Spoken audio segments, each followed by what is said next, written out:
It's the Brad and John Show. It is the Brad and John Show for Friday, December 13th. God, did you realize it's Friday the 13th, John? I did. And you know what has changed the perception of Friday the 13th over the last few years? Is that the movie? No, it is the fact that Taylor Swift's favorite number is the number 13. Is it really? And remember, Kurt Warner, that was his number as well, too. He was. It is, yeah, yes. Okay. My phone is glitching here, and let's see if I can pull this up. This is the Louisville basketball coach. He's not had a good run. He's lost a couple games, 2-3 games in a row. His name is Pat Kelsey, and he was at a press conference, and he was asked essentially, what's going on? You've lost some key games, dealing with a tough schedule featuring a loss to Duke on Sunday, UTEP on Wednesday, and big game against rival Kentucky on Saturday. And he says, we got a bunch of free sneakers. I wear sweatsuits to work. My kids are healthy, and my wife's hot. I got a pretty good life. Boy, is that the dream or what? He gets free sneakers. He wears sweatsuits to work. His kids are healthy and his wife's hot. So I'm thinking to myself, how good is that? Okay, what were we going to talk about? Remind me. I thought we were going to talk about. I thought you said that there was a great Louisville quote. Was that the subject of C Block? Yeah. No, we were going to talk about Mario and Luigi. Okay. The story is that 4 days before he was arrested at a McDonald's in Altoona, and there's another interesting story about that, is that he tried to check into a hotel someplace in Pennsylvania, and there was something had to do with, there was something weird about the desk clerk had an issue or something like that. So apparently they spooked him off because he wasn't, something was going on. He was trying to check in the hotel, and essentially they were asking for him ID or something like that, and he wanted to pay in cash, and they said they had to have a credit card for damages and stuff like that. And he said he didn't have a credit card, so he sort of spooked and went away, and the desk clerk said, I think that's the guy that shot the insurance guy in New York. So they go and they look at the security camera video, and sure enough, they go, that's him. So they call the local police department, and this was reported to the FBI. Now, the crazy thing in San Francisco is, and I've never read this before, apparently this guy has, for the last several months, has dropped out of society. Nobody knows where he's at. And his mother reported him as a missing or stolen person because he worked for a company in San Francisco. He's got 2 degrees. He's got a bachelor's and a master's degree in computer science. He's working for a company, and apparently the company went out of business. And one day the company just shut down. It was some kind of a internet company. It had something to do with, I think, cars or something like that, like a car selling kind of website or something like that. And his mother reported him as missing to the San Francisco Police Department. And she sent pictures of him to the San Francisco Police Department when she filed the report. And someone in the Missing Persons Bureau saw these pictures and go, that's the guy that shot the insurance executive. And they called the FBI and they go, we are pretty sure we know who the name of the guy. And they gave him the name of Luigi Mangione. And it was interesting because if you remember, Eric, Eric, what's his name? The guy who's mayor of New York City, Eric. Oh, Eric Adams? Eric Adams. Eric Adams at one point in time said something to the effect that he didn't really come out and say it, but he said, we don't want to give his identity at this point because we don't want him to know we're on to him. Something that effect. Okay, yeah. So, okay. And Eric Adams is an ex-cop. So, he's talking cop speak and said, yeah, we know who he is. We're just waiting to pick him up. And that was the whole deal. So, and I'm thinking to myself, God, this is fascinating. And then there's a couple different friends of his. One guy who was supposed to be, Luigi Mangione, was supposed to be in his wedding.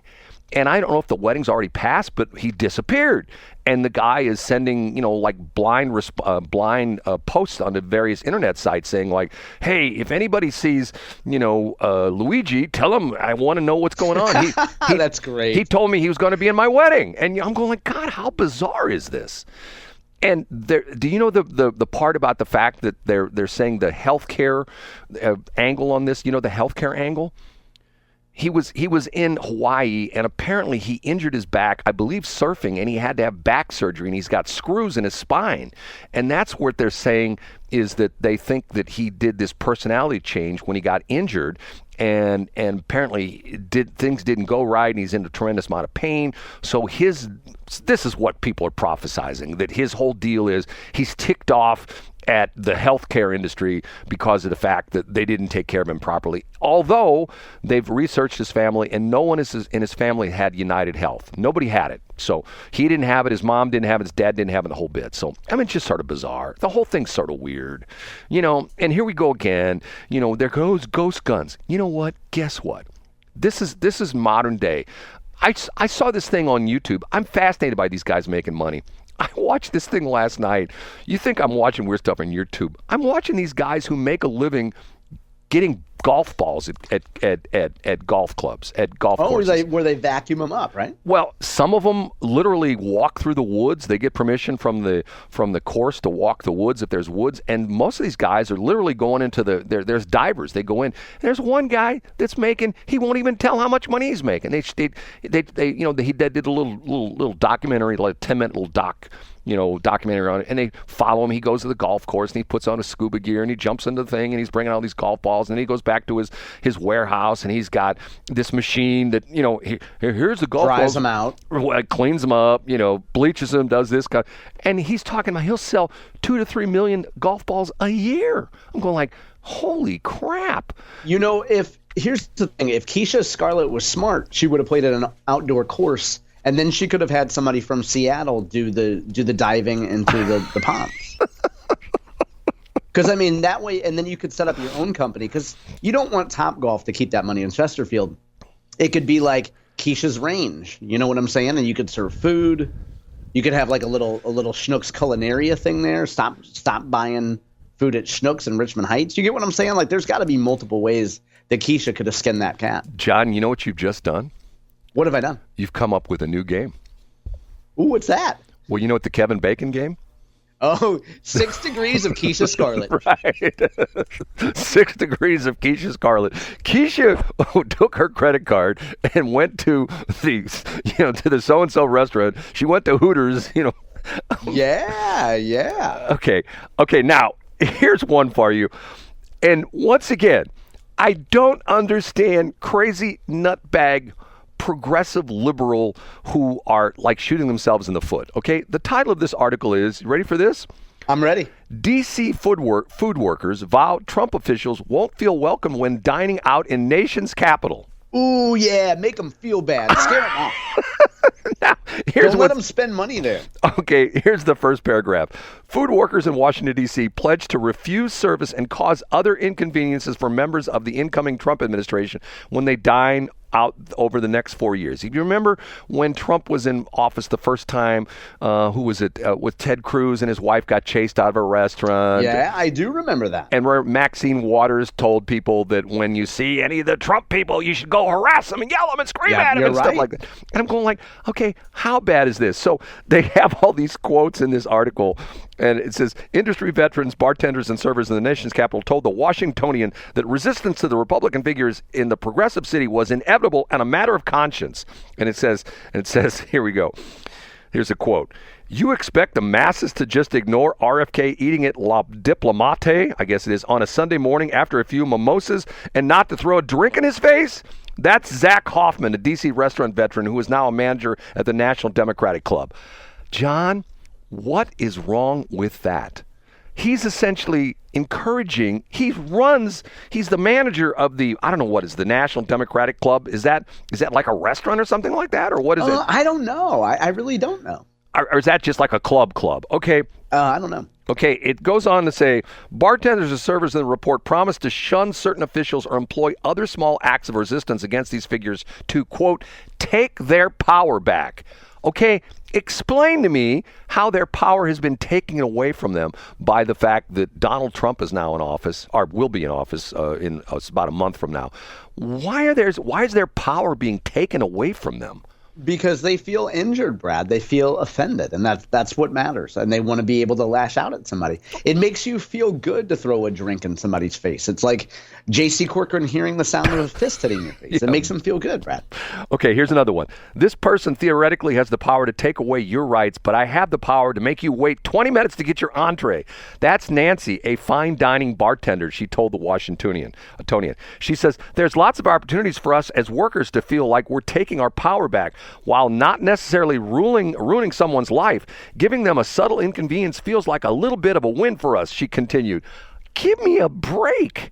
Petty. It's just so petty. I mean, Nancy said she would refuse service to certain Trump officials if her employer tried to force her. She claimed she would quit on the spot. Oh, yeah, she'll show him. Yeah, maybe her employer should fire her on the spot, right? And here she goes on to say, here we go. There is power in making it known that you're not comfortable with the situation. It doesn't necessarily have to do with this big dramatic show, she said. It's just these little bits of resistance that add up and little bits of resistance that other people will see and hopefully feel empowered to stand on those convictions as well. Okay, let's turn the tables on this. That if you're one of these and you run into the Nancy who they're talking about and you figure out who this Nancy is and you go to her restaurant and you stand up as a Trump employee and you stand up and you say, this lady, she's the world's nicest person. Everybody, I want a round of applause in this. She's the world's best server. Let's give her a round of applause. Yay! That's how you embarrass that person, because you don't do something nasty back to her. You do something nice to her, right? Yeah, and so, I mean, I guess it's tantamount to somebody cuts you off in traffic and goes, ballistic and gives you the finger and honks at you or whatever. You just figure, okay, they're probably having a terrible day, and what is going on in their life that they're acting out on the road against somebody they don't know? Imagine how unhappy you would have to be as a person to think, I'm going to have these tiny little displays, and I'm going to keep count of all the times I made Trump people wait. And you know what? And then I love how they try to spin it for the greater good. Maybe it will empower someone else to stand up too. Imagine how sad your life is if you go about your interactions like that, Brad. Here's the kicker. There's one more, and then I'll give you the kicker of the story. Susanna Van Roy, a server and manager at Bouchart's, I guess that's Buecherts, Bouchart Saloon on Capitol Hill, also vowed to refuse service to Trump officials whom she felt had moral views that opposed her own, according to the Washingtonian. And she says, I personally would refuse to serve any person in office who I knew as being a sex trafficker or trying to deport millions of people. Okay. Here we go again. In the last 20 years, do you know the president that deported the most number of people? Do you have any idea who that is, John? You know who that is? Was it Barack Obama? Yes, it was Barack Obama. Barack Obama deported more people than Bush, than Biden, than Trump. I mean, Barack Obama deported more people. Now, the bottom line is here. She says, it's not we hate Republicans, that this person has moral convictions that are strongly opposed to mine, and I don't feel comfortable serving them. Okay, now, wait till you hear the rest of it. Now, here we go. There's one guy, a bartender named Joseph, said why he was disappointed by the election results. He was looking forward to higher tips with more Republicans in Washington. Get this. Here we go. I think my tip average from Republicans, at least ones that I or a coworker has recognized, is close to 30%. With Dems, I'm lucky if it's 20%. So there you go. The Republicans are the bigger tippers. Don't you find it fascinating that see, and the bizarre part of this is, I see this all the time. The people that complain about, and remember years ago, if you remember, this may predate you, but remember the controversy about Bill Clinton, about, that they showed, there was a report that showed. Writing off his underwear? Yes, exactly. Yes, exactly. I love that. That's a frugal guy. Well, but the point being that they compared the income tax returns of Republicans and Democrats, and the Republicans gave a tremendous amount of money to charities, and the Democrats, not so much. And the interesting thing was that Bill Clinton deducted, when he did his income tax, this came up as an income tax, was it the Goodwill Salvation Army? He donated his underwear. Yeah, it was one of those places, yeah. First off, John, I know you're a thrifty guy, as am I. Would you ever buy used underwear at Goodwill? Never. I mean, and my underwear and socks might be the only two things I would never buy, Brad. Well, I will admit I buy used shoes on eBay. Matter of fact, I have a used pair of boots on right now that I bought. Matter of fact, if I look around in my room, at home, and I'm thinking to myself, okay, eBay. And matter of fact, I haven't bought a new pair of boots in I don't know how long. And interestingly enough, is I have two kinds of boots I wear most of the time. I wear my cowboy boots, and I have my army boots that I wear, which I'm proud of because they're made right across the river in Belleville, and I buy them used on eBay. But what I do is I go and I buy these, and I buy them, most of the ones I buy look like they've been worn a few times, never, not tore up or anything like that. And I buy the sanitizer spray, you know what I'm saying? I spray them down. Oh, yeah, I know exactly what you mean. About 2 or 3 times before I wear them. But I'm not going to wear somebody's old tidy whities. Yeah, we better just leave that there. I haven't finished my breakfast yet, Brad. Maybe we'll leave that there. Okay, John. Well, another week's in the books. We had a fantastic week. We got to argue about a lot of great stuff. We entertained a lot of people this week, Brad. I can't wait this weekend to go around and be mean to people who don't agree with me, and maybe if I sense that I'm standing in line and somebody behind me might have voted for a Democrat, I'm going to pull the old people trick. I'm going to get out a checkbook and I'm going to write a check for my groceries, and I'm going to make them wait. or open up your coin purse and paying in pennies or something like that. Right? I will. Right. I'll say, I've been coming to this national supermarket for 21 years. Right. Okay, so matter of fact, you know what, John? Maybe, you know a lot of people, maybe do you think you and I could maybe have a real hell of a weekend? We get a hold of one of those St. Louis Public Schools credit card, and you and I could go out and play top golf all weekend and go to Hooters in Columbia and go to movies. Go see like 6 or 7 movies this weekend and buy some flowers for Walter No Florist and go to the Schnucks there on Clayton Road in Richmond Heights. I didn't want to ruin the surprise, but I already have reservations at Kenrod's tonight, Brad, 7 p.m.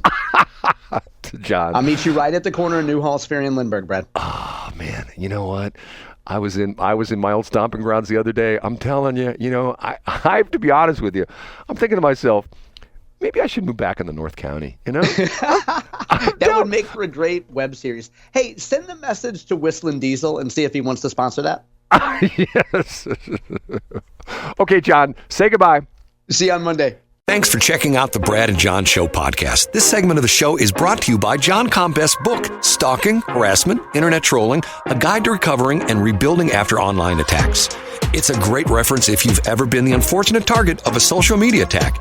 It's available on Amazon. Just search John Combest. That's Combest, John Combest, and the book will show up in your search results. Now it's time for another segment of the Brad and John Show. Can you handle it?